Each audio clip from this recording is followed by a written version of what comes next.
What's up, my pawns? And welcome back to another gaming video. And today I'm back with Piggy, obviously. Finally, also. Um.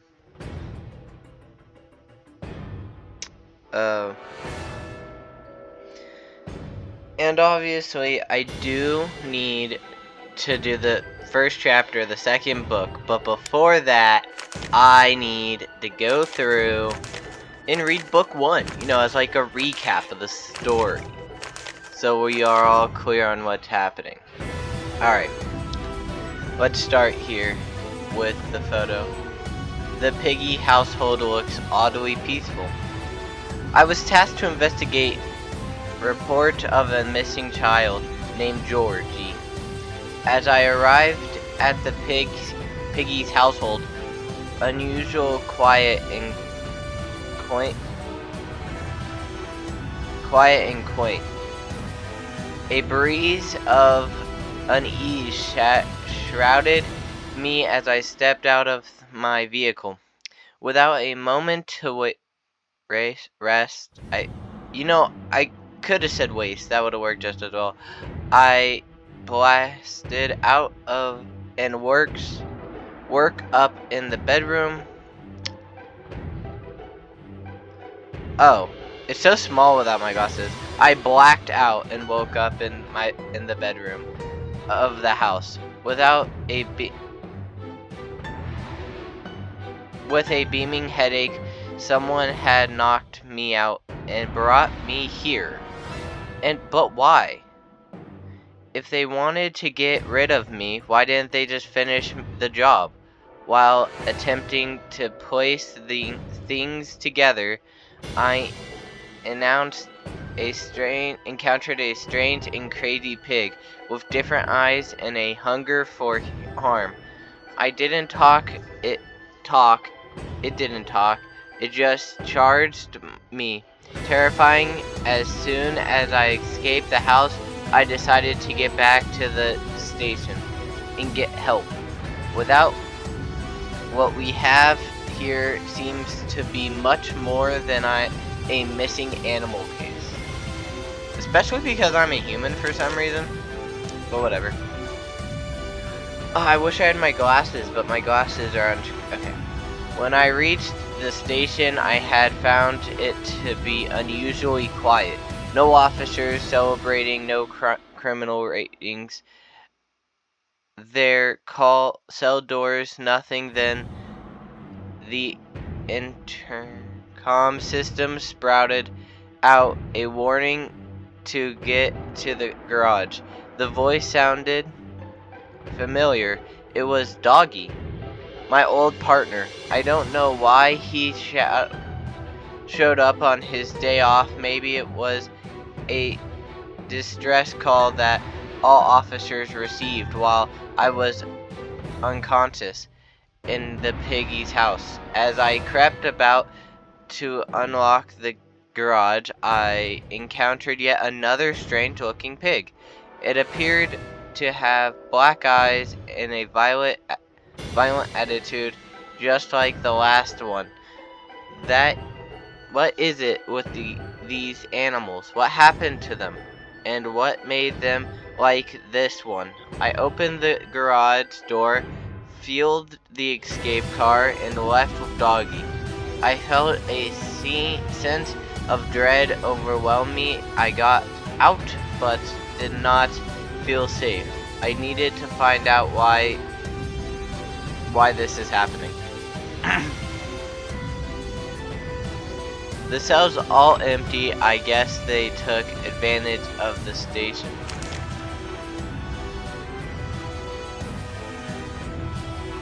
Okay. It turns out the gas can I picked up was almost empty because we found ourselves running out pretty quick. To make matters even worse, we stopped in the middle of the city. A couple of the infected, as Doggy calls them, surrounded our car. We rushed into the nearby building, the gallery. I haven't been here since we started investigating a reported robbery last month. It seemed to be a little run down, as well as we quickly sealed the building, only to soon realize that the infected entered as well. It was very strange to see a place once so calm become so chaotic. Doggy told me that he never liked galleries anyway. Showing ourselves in wasn't the best idea, I'll admit. Wait, hold on. How did y'all do this? Then why was it so hard to find the keys?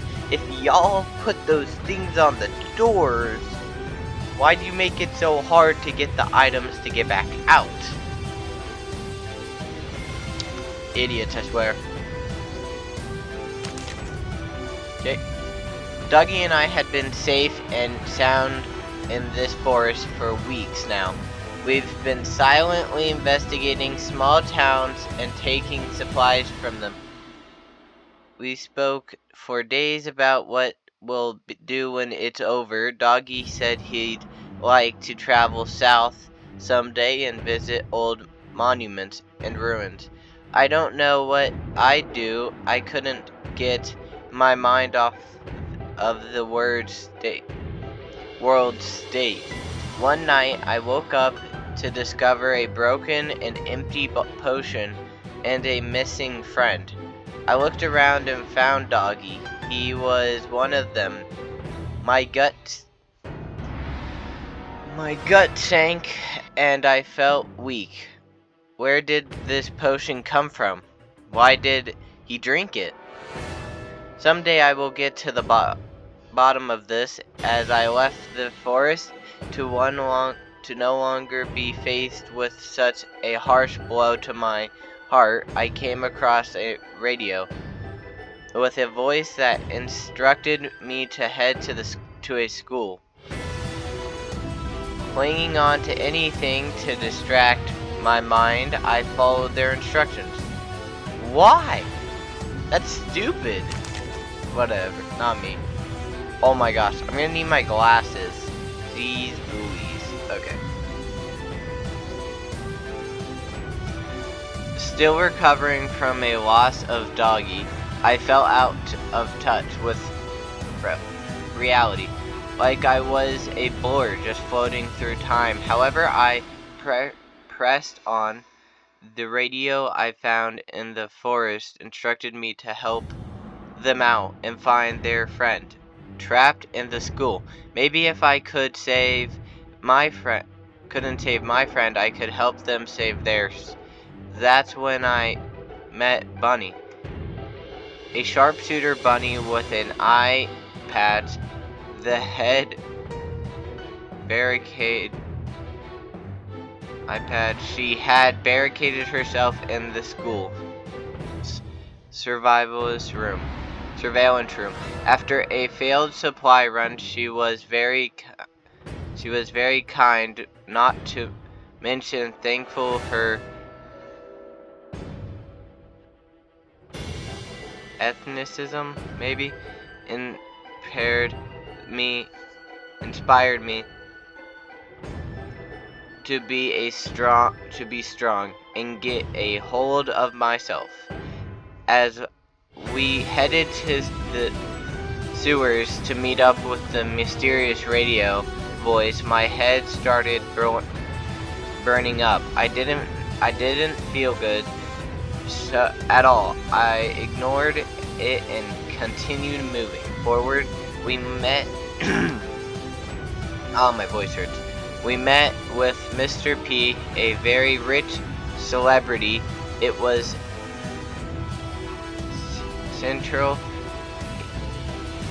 centrally strange to find someone of his status walking about in the sewers. He thanked me for my help, but the more he spoke, the harder I found it to pay attention. My head hurt more and more until I passed out.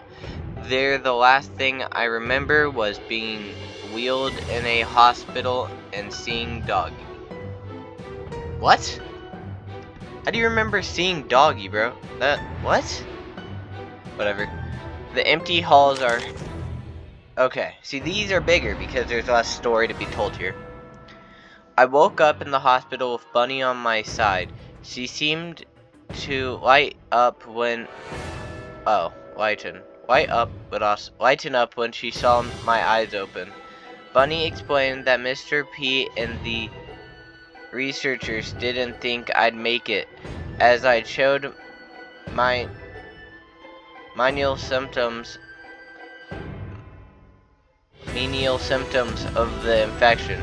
She didn't give up on me, though. I reassured her to so she reassured her so she would believe it was her duty to protect me from being tossed out and dreamed a lot, because Bunny also told me that I woke up in the perfect time. As the place was being evacuated, a doctor was infected and caused severe panic. I jumped out of bed and got to the rooftop where a helicopter was supposedly waiting for us. It wasn't there. They left without us. Who knows where Bunny and I needed to come up with a way to get out of the hospital ourselves, and fast. Okay, but y'all are like jumping over the fact. Sorry I'm reading so broken up. I genuinely can't see the words all that great, but besides that, my bad. Bad time for my glasses to be out of condition, I suppose. But you seem to be... What a mess. It certainly seemed like a rush to get out of here. Nice. Anyways, y'all seem to be forgetting... Oh my gosh, bro, here.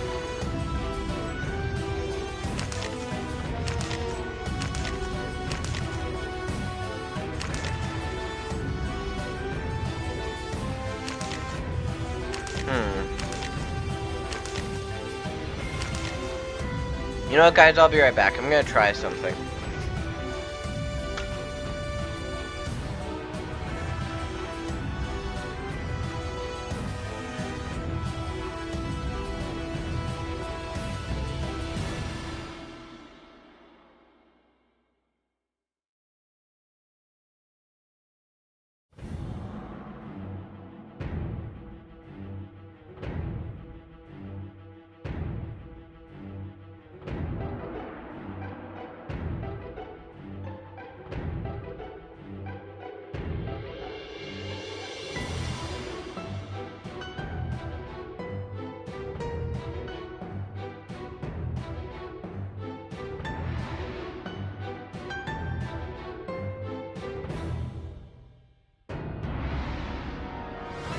Okay, guys, so we're gonna try this now.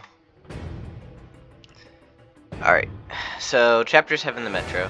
We made our way through the hospital and down the underground metro. Bunny and I spoke about Mr. P. I told her my disbelief in him. I could not understand why he would not wait a moment longer for us.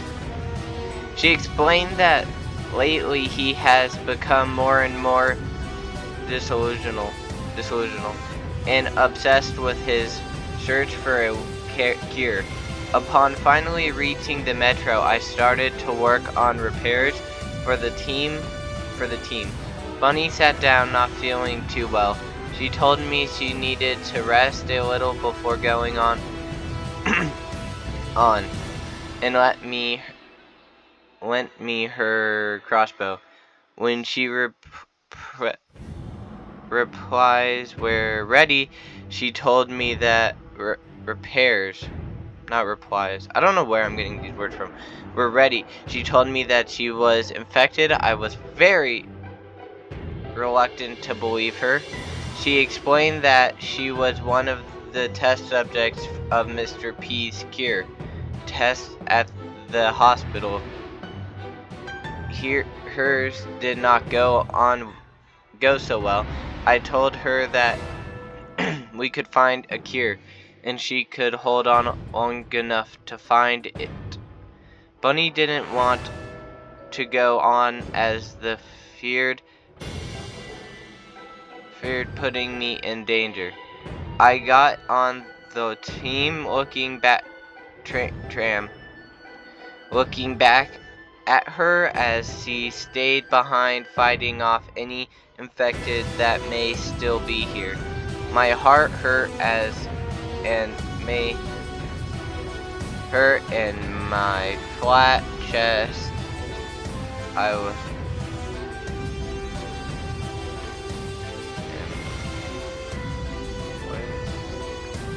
fist clenched. I was going to find Mr. P.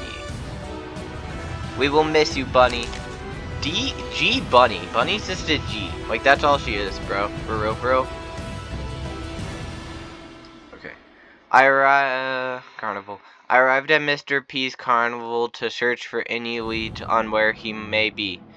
Unfortunately, there was not much to be found besides an infected fox. Trapped in a cage, I shiver at the thought of how he could have possibly ended up like that. I met two survivors there, Zizzy and Pony. Zizzy was a cunning, skilled fencer, and Pony was a clumsy yet comforting ally. They were kind enough to allow me to join them. They told me they were on a supply run, but found me on the way and trusted me enough as I was led back to their safe house. They spoke a lot about untrustworthy people and how I should watch out for them. It seemed that this whole situation really brought out the worst in some. For real, dude? I mean, like, dude. Alright. City. Ugh. Okay, we arrived at the city. A rundown mess that set up their safe house in a hotel, as it had plenty of beds and supplies. Recently, they've been running low. It was there I learned a few things about my two new allies. Zizzy taught her younger sisters, Z and Zuzzy, or Zuzi, whichever you want, how to fight. Pony stole opportunity like his father. I told them my story and how I was searching for Mr. P, saying his name struck something in me, a negative emotion that burned inside my gut. As we spoke, we discovered a mysterious figure watching us.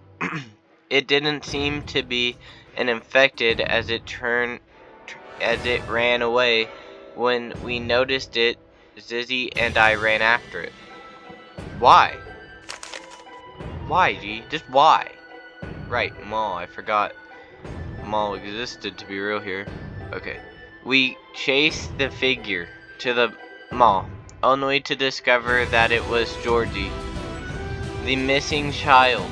He had a deep fear of his eyes when we found him in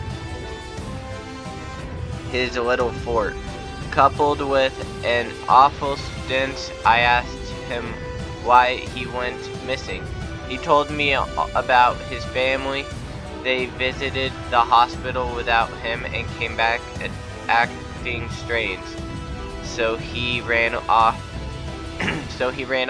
to find his grandmother in the city, in hopes that she could help him out. Unfortunately for him, the city seemed to all act the same way. His family did by the time he got her. So he hid himself. The poor, cruel world took his family away from him. I could not imagine what that must feel like. As his age, so he brought him back. As his age, so we brought him back to the safe house. With us, it was there I must. With us, it was there that I must met the safe place crew, Zizzy's sisters, Mimi, and Giraffe. Mimi was a smart Inger. I don't honestly know that word. She knew her way around technology. Oh, quite well. Giraffe was a tough guy that with a strong passion for nature and ecology. He loved plants and pause for the period. The meeting was short-lived, however, as Mimi had managed to find a working helicopter signal at the nearby military outpost. Pony informed us of of the news. We left Georgie in the care of the others as Pony, Zizzy, and I journeyed to the outpost, obviously. Okay. The outpost was swarming with infected soldiers. The three of us opened the sealed doors of the plant where Mr. P personally flew to. As I prepared to enter, Georgie showed up. He snuck out of the safe place and followed us. I was not pleased to see him at all because he could have been easily harmed. It was a relief to see him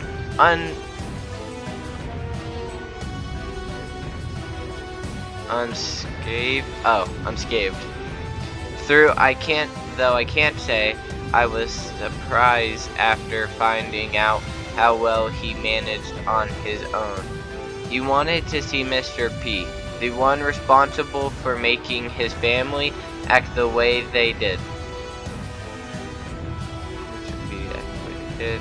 I reluctantly agreed to bring him along, as long as he remained close and out of any more trouble. Georgie and I entered the plant, leaving Zizzy and Pony to fend off against the soldiers and protect us from being swarmed. It was there that we found Mr. P speaking strangely.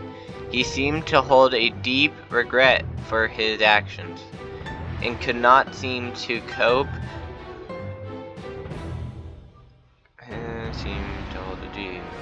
I lost my place.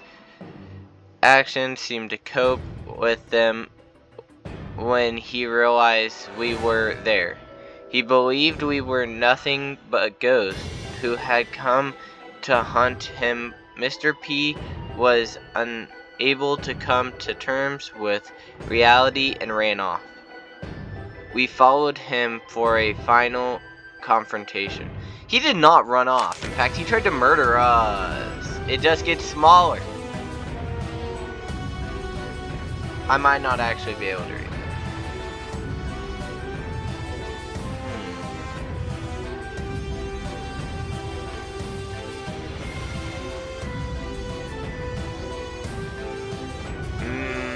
Thoughts grew wilder as he began to attack us in an attempt to get us to leave him alone. We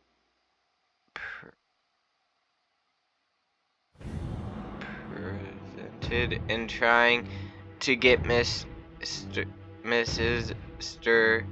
attention, but he would not listen. He was in a world of his own, blind by his own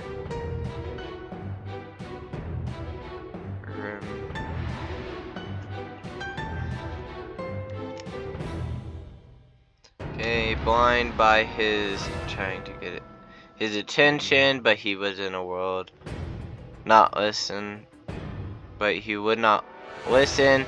He was in a world of his own, blinded by his own remorse. It was not long. Okay, I'm starting to get it. It's not long before two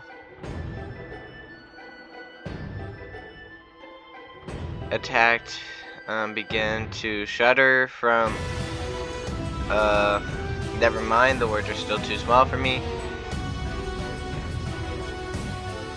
Suffer from unwanted thoughts. I circled through my own memories, being attacked by the past. I was searching for something, anything to get me back into the real world. When that was until I found a photo of Mr. P's wife. I showed it to him, and that was when it all came back to him. He finally came to terms with his actions, seeing us no longer as regretful memories, but he told us his story. He did everything he could to save his wife and was suffering from the sickness and caused the world to burn in the process. Nothing hurt him more than his world than himself, and he was afraid of his actions. He became more and more depressed from situation, suffering those closest to him, searching for those closest to him. In the present, Georgie was upset and wanted revenge, but I convinced him not to do anything. His emotion to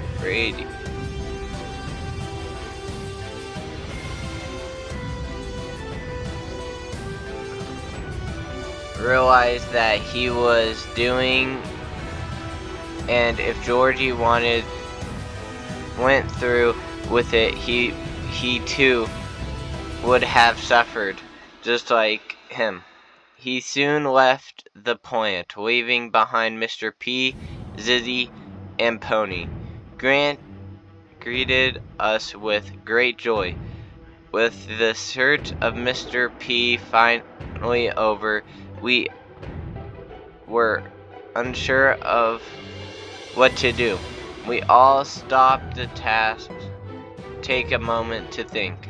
Then Georgie's face lit up as he came up with an idea. What if we looked for a cure? Maybe it wasn't such a ridiculous idea. We will live in the world full of all sorts of people, so perhaps it wouldn't be too far-fetched to come across someone working on something that could help us out. There's only one way to find out. Okay, so that's the recap. Sorry that the last page was really janky. My eyes are just bad. The next episode I post will be Piggy Chapter 2, I promise. Well, Piggy Book 2, Chapter 1. I promise. That will be the next thing I post after this. Thank y'all so much for watching my pawns. Like and subscribe if y'all enjoyed. Sorry for my reading and my voice. And this has been me, A, signing off, and I can't wait to play with y'all next time. Bye.